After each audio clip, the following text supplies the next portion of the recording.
ओम नमो भगवते वासुदेवाय। प्रिय भक्तगणों, आज से माघ मास शुरू हो चुका है। आप सभी को माघ मास की हार्दिक शुभकामनाएं। प्रिय भक्तगणों, आज से हम श्रीमद् भागवत महात्म की कथा शुरू कर रहे हैं। आप सभी भक्तजन इस कथा को श्रद्धापूर्वक मन लगाकर भगवान श्री कृष्ण का ध्यान करते हुए नित्य प्रति सुनी। भगवान श्री कृष्ण की कथा सुनने मात्र से ही भगवान की भक्ति प्राप्त होती है और हमारी आत्मा को शांति प्रदान होती है, जिससे हमें भगवत प्राप्ति हो जाती है। प्रिय भक्तगणों, आइए सुनते हैं, शुरू करते हैं श्रीमद् भागवत महात्म की कथा। कृष्णं नारायणं वन्दे, कृष्णं वन्दे व्रजप्रियं, कृष्णं द्वैपायनं वन्दे, कृष्णं वन्दे प्रथासुतं। प्रिय भक्तों, आज की कथा में हम श्रवण करेंगे देवर्षि नारद की भक्ति से भेंट। सच्चिदानंद स्वरूप भगवान श्री कृष्ण को हम नमस्कार करते हैं, जो जगत की उत्पत्ति, स्थिति और विनाश के हेतु तथा आध्यात्मिक, आदि दैविक और आदि भौतिक तीनों प्रकार के तापों का नाश करने वाले हैं। जिस समय श्री सुखदेव जी का यज्ञोपवीत संस्कार भी नहीं हुआ था तथा लौकिक वैदिक कर्मों के अनुष्ठान का अवसर भी नहीं आया था, तभी उन्हें अकेले ही संन्यास लेने के लिए घर से जाते देखकर उनके पिता व्यास जी विरह से कातर होकर पुकारने लगे, बेटा बेटा तुम कहाँ जा रहे हो? उस समय वृक्षों ने तन्मय होने के कारण से सुखदेव जी की ओर से उत्तर दिया था, ऐसे सर्वभूत हृदय स्वरूप श्री सुखदेव मुनि को मैं नमस्कार करता हूँ। एक बार भगवत कथा अमृत का रसास्वादन करने में कुशल मुनिवर शौनक जी ने नैमिषारण्य क्षेत्र में विराजमान महामती सूत जी को नमस्कार करके उनसे पूछा। शौनक जी बोले, सूत जी, आपका अज्ञान अंधकार को नष्ट करने के लिए करोड़ों सूर्यों के समान है। आप हमारे कानों के लिए रसायन अमृत स्वरूप सार गर्भित कथा कहिए। भक्ति, ज्ञान और वैराग्य से प्राप्त होने वाले महान विवेक की वृद्धि किस प्रकार होती है तथा वैष्णव लोग किस तरह इस माया मोह से अपना पीछा छुड़ाते हैं। इस घोर कलिकाल में जीव प्राय आसुरी स्वभाव के हो गए हैं। विविध क्लेशों से क्रांत इन जीवों को शुद्ध दैवी शक्ति संपन्न बनाने का सर्वश्रेष्ठ उपाय क्या है? सूत जी, आप हमें कोई ऐसा शाश्वत साधन बताइए जो सबसे अधिक कल्याणकारी तथा पवित्र करने वालों में भी पवित्र हो तथा जो भगवान श्री कृष्ण की प्राप्ति करा दे।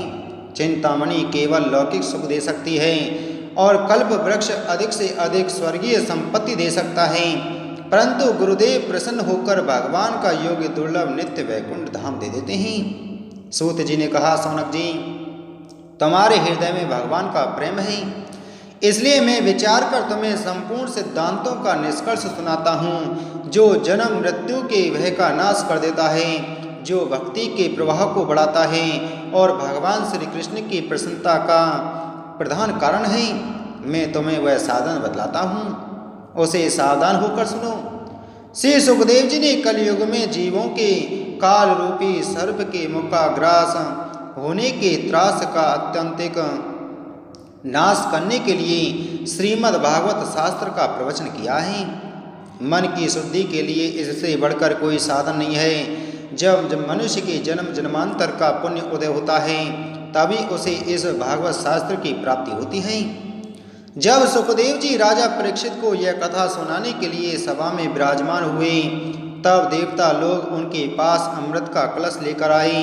देवता अपना काम बनाने में बड़े कुशल होते हैं, अतः यहाँ भी सबने सुखदेव मुनि को नमस्कार करके कहा, आप यह अमृत लेकर बदले में हमें कथा अमृत का दान दीजिए। इस प्रकार परस्पर विनिमय अदला बदली हो जाने पर राजा परीक्षित अमृत का पान करें और हम सब श्रीमद् भागवत रूप अमृत का पान करेंगे। इस संसार में कहाँ कांच और कहाँ महामूल्य मणि तथा कहाँ सुधा और कहाँ कथा। श्री सुखदेव जी ने यह सोचकर उस समय देवताओं की हंसी उड़ा दी। उन्हें भक्ति शून्य कथा का अनधिकारी जानकर कथामृत का दान नहीं किया। इस प्रकार यह श्रीमद् भागवत की कथा देवताओं को भी दुर्लभ है। पूर्व काल में श्रीमद् भागवत के श्रवण से ही राजा परीक्षित की मुक्ति देखकर ब्रह्मा जी को भी बड़ा आश्चर्य हुआ था। उन्होंने सत्य लोक में तराजू बांधकर सब साधनों को तोला। अन्य सभी साधन तोलने में हल्के पड़ गए। अपने महत्व के कारण भागवत ही सबसे भारी रहा। यह देखकर सभी ऋषियों को बड़ा विस्मय हुआ। उन्होंने कल युग में इस भगवत रूप भागवत शास्त्र को ही पढ़ने सुनने में से तत्काल मोक्ष देने वाला निश्चय किया। सप्ताह विधि से श्रवण करने पर यह निश्चय भक्ति प्रदान करता है। पूर्व काल में इसे दया परायण सनक आदि ने देवर्षि नारद को सुनाया था। यद्यपि देवर्षि ने पहले ब्रह्मा जी के मुख से इसे श्रवण कर लिया था, तथापि सप्ताह श्रवण की विधि तो उन्हें सनक आदि ने ही बताई थी। सौनक जी ने पूछा, सांसारिक प्रपंच से मुक्त एवं विचरणशील नारद जी का सनक आदि के साथ संयोग कहाँ हुआ और विधि विधान के श्रवण में उनकी प्रीति कैसे हुई? सूत जी ने कहा, आओ मैं तुम्हें वह भक्ति पूर्ण कथानक सुनाता हूँ जो श्री सुखदेव जी ने मुझे अपना अनन्य शिष्य जानकर एकांत में सुनाया था। एक दिन विशालापुरी में वे चारों निर्मल ऋषि सत्संग के लिए आए। वहाँ उन्होंने नारद जी को देखा। सनक आदि ने पूछा, ब्राह्मण, आपका मुख उदास क्यों हो रहा है? आप चिंतातुर कैसे हैं? इतनी जल्दी जल्दी आप कहाँ जा रहे हैं और आपका आगमन कहाँ से हो रहा है? इस समय तो आप उस पुरुष के समान व्याकुल जान पड़ते हैं जिनका सारा धन लुट गया हो। आप जैसे आसक्ति रहित पुरुषों के लिए यह उचित नहीं है, इसका कारण बताइए। नारद जी ने कहा, मैं सर्वोत्तम लोक समझकर पृथ्वी में आया था। यहाँ पुष्कर, प्रयाग, काशी, गोदावरी, नासिक, हरिद्वार, कुरुक्षेत्र, श्रीरंग और सेतुबंध आदि कई तीर्थों में मैं इधर उधर विचरता रहा, किंतु मुझे कहीं भी मन को संतोष देने वाली शांति नहीं मिली। इस समय अधर्म के सहायक कलयुग ने सारी पृथ्वी को पीड़ित कर रखा है। अब यहाँ सत्य, तप, शौच, बाहर भीतर की पवित्रता, दया, दान आदि कुछ भी नहीं है। बेचारे जीव केवल अपना पेट पालने में लगे हुए हैं। वे असत्यभाषी, आलसी, मंदबुद्धि, भाग्यहीन, उपद्रवग्रस्त हो गए हैं। जो साधु संत कहे जाते हैं वे पूरे पाखंडी हो गए हैं। देखने में तो वे विरक्त हैं, किंतु स्त्री धन आदि सभी का परिग्रह करते हैं। घरों में स्त्रियों का राज्य है। साले सलाहकार बने हुए हैं। लोभ से लोग कन्या विक्रय करते हैं और स्त्री पुरुषों में कलह मचा रहता है। महात्माओं के आश्रम, तीर्थ और नदियों पर यवनों विधर्मियों का अधिकार हो गया है। उन दुष्टों ने बहुत से देवालय भी नष्ट कर दिए हैं। इस समय यहाँ ना कोई योगी है, ना सिद्ध है, ना ज्ञानी है और ना सत्कर्म करने वाला ही है। सारे साधन इस समय कलि रूप दावानल से जलकर भस्म हो गए हैं। इस कलयुग में सभी देशवासी बाजारों में अन्न बेचने लगे हैं। ब्राह्मण लोग पैसा लेकर वेद पढ़ाते हैं और स्त्रियां वेश्यावृत्ति से निर्वाह करने लगी हैं। इस तरह कलयुग के दोष देखता और पृथ्वी पर विचरता हुआ मैं यमुना जी के तट पर पहुंचा। यहाँ भगवान श्री कृष्ण की अनेकों लीलाएं हो चुकी हैं। मुनिवरों सुनिए, वहाँ मैंने एक बड़ा आश्चर्य देखा। वहाँ एक युवती स्त्री खिन्न मन से बैठी थी। उसके पास दो वृद्ध पुरुष अचेत अवस्था में पड़े जोर जोर से सांस ले रहे थे। वह तरुणी उनकी सेवा करती हुई कभी उन्हें चेत कराने का प्रयत्न करती और कभी उनके आगे रोने लगती थी। वह अपने शरीर के रक्षक परमात्मा को दसों दिशाओं में देख रही थी। उसके चारों ओर सैकड़ों स्त्रियां उसे पंखा झल रही थीं और बार बार समझाती जाती थीं। दूर से यह सब चरित्र देखकर मैं कुतूहलवश उसके पास चला गया। मुझे देखकर वह युवती खड़ी हो गई और बड़ी व्याकुल होकर कहने लगी। युवती ने कहा, अजी महात्मा जी, क्षणभर ठहर जाइए और मेरी चिंता को भी नष्ट कर दीजिए। आपका दर्शन तो संसार के सभी पापों को सर्वथा नष्ट कर देने वाला है। आपके वचनों से मेरे दुख की भी बहुत कुछ शांति हो जाएगी। मनुष्य का जब बड़ा भाग्य होता है तभी आपके दर्शन हुआ करते हैं। नारद जी कहते हैं, तब मैंने उस स्त्री से पूछा, देवी तुम कौन हो? ये दोनों पुरुष तुम्हारे क्या होते हैं और तुम्हारे पास ये कमल नैनी देवियाँ कौन हैं? तुम हमें विस्तार से अपना दुख का कारण बताओ।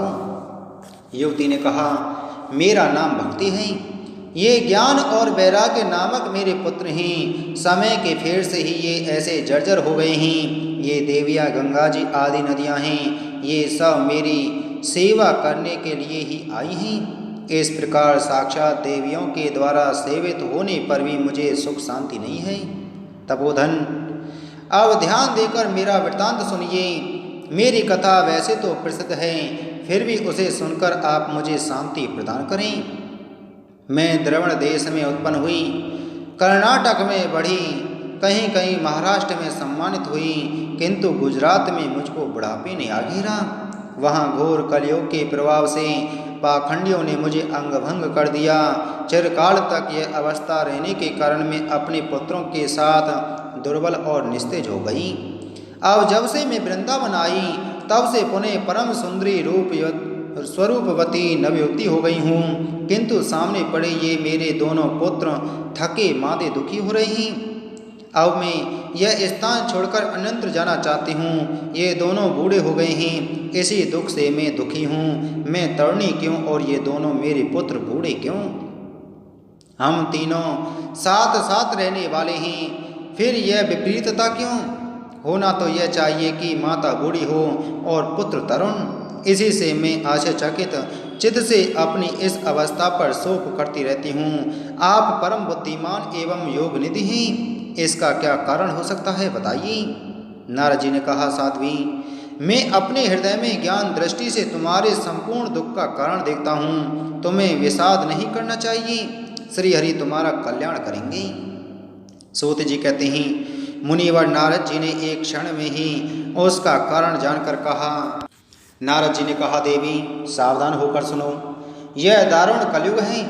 इसी से इस समय सदाचार, योग मार्ग और तप आदि सभी लुप्त हो गए हैं। लोग सठता और दुष्कर्म में लगकर अगासुर बन रहे हैं। संसार में जहाँ देखो वही सत्पुरुष दुख से म्लान हैं और दुष्ट सुखी हो रहे हैं।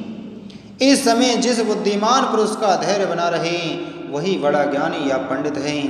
पृथ्वी क्रमशः प्रतिवर्ष शेष जी के लिए भार रूप होती जा रही है।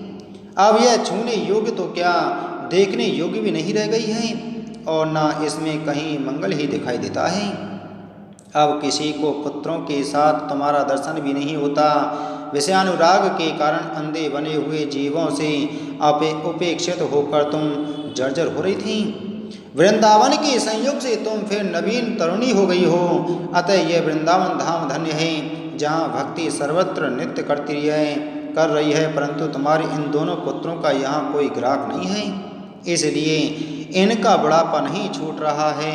यहाँ इनको कुछ आत्म सुख भगवत स्पर्श जनित आनंद की प्राप्ति होने के कारण ये सोते से जान पड़ते हैं। भक्ति ने कहा, राजा परीक्षित ने इस पापी कलयुग को क्यों रहने दिया? इसके आते ही सब वस्तुओं का सार न जाने कहाँ चला गया। करुणा में श्रीहरि से भी यह अधर्म कैसे देखा जाता है? मुनि, मेरा यह संदेह दूर कीजिए। आपके वचनों से मुझे बड़ी शांति मिली है। नारद जी ने कहा, वाले, यदि तुमने पूछा है तो प्रेम से सुनो कल्याणी। मैं तुम्हें सब बताऊंगा और तुम्हारा दुख दूर हो जाएगा। जिस दिन भगवान श्री कृष्ण इस भूलोक को छोड़कर अपने परम धाम को पधारे, उसी दिन से यहाँ संपूर्ण साधनों में बाधा डालने वाला कलयुग आ गया। दिग्विजय के समय राजा परीक्षित की दृष्टि पड़ने पर कलयुग दीन के समान उनकी शरण में आया। भ्रमर के समान सारग्राही राजा ने यह निश्चय किया कि इसका वध मुझे नहीं करना चाहिए, क्योंकि जो फल तपस्या, योग एवं समाधि से भी नहीं मिलता, कलयुग में वही फल श्री हरि कीर्तन से ही भली भांति मिल जाता है। इस प्रकार सारहीन होने पर भी उसे इस एक ही दृष्टि से सार युक्त देखकर उन्होंने कलयुग में उत्पन्न होने वाले जीवों के सुख के लिए ही इसे रहने दिया था। इस समय लोगों के कुकर्म में प्रवृत्त होने के कारण सभी वस्तुओं का सार निकल गया है और पृथ्वी के सारे पदार्थ बीजहीन भूसी के समान हो गए हैं। ब्राह्मण केवल अन्न धन आदि के लोभवश घर घर एवं जन जन को भागवत की कथा सुनाने लगे हैं। इसलिए कथा का सार चला गया। तीर्थों में नाना प्रकार के अत्यंत घोर कर्म करने वाले नास्तिक और नारकी पुरुष भी रहने लगे हैं। इसलिए तीर्थों का भी प्रभाव जाता रहा। जिनका चित्त निरंतर काम क्रोध महान लोभ और तृष्णा से तपता रहता है, वे भी तपस्या का ढोंग करने लगे हैं। इसलिए तप का भी सार निकल गया। मन पर काबू न होने के कारण तथा लोभ दम और पाखंड का आश्रय लेने के कारण एवं शास्त्र का अभ्यास न करने से ध्यानयोग का फल मिट गया। पंडितों की यह दशा है कि वे अपनी स्त्रियों के साथ भैंसों की तरह रमण करते हैं। उनमें संतान पैदा करने की ही कुशलता पाई जाती है। मुक्ति साधन में वे सर्वथा अकुशल हैं। संप्रदाय अनुसार प्राप्त हुई वैष्णवता भी कहीं देखने में नहीं आती। इस प्रकार जगह जगह सभी वस्तुओं का सार लुप्त हो गया है। यह तो इस योग का प्रभाव ही है, स्वभाव ही है, इसमें किसी का दोष नहीं है। इसी से पुंडरीकाक्ष भगवान बहुत समीप रहते हुए भी यह सब सह रहे हैं। सूत जी कहते हैं, सौनक जी, इस प्रकार देवर्षि नारद के वचन सुनकर भक्ति को बड़ा आश्चर्य हुआ। फिर उसने जो कुछ कहा उसे सुनिए। भक्ति ने कहा, देवर्षि आप धन्य हैं। मेरा बड़ा सौभाग्य था जो आपका समागम हुआ। संसार में साधुओं का दर्शन ही समस्त सिद्धियों का परम कारण है। आपका केवल एक बार का उपदेश धारण करके कयाधु कुमार प्रहलाद ने माया पर विजय प्राप्त कर ली थी। ध्रुव ने भी आपकी कृपा से ही ध्रुवपद प्राप्त किया था। आप सर्व मंगल में और साक्षात श्री ब्रह्मा जी के पुत्र हैं। मैं आपको नमस्कार करती हूँ। इति श्री पद्म पुराणे उत्तरखंडे श्रीमद्भागवत महात्म्ये भक्ति नारद समागमो नाम प्रथमो अध्याय संपूर्ण। बोलो श्रीमद्भागवत महापुराण की जय। बोलो श्री कृष्णचंद्र भगवान की जय।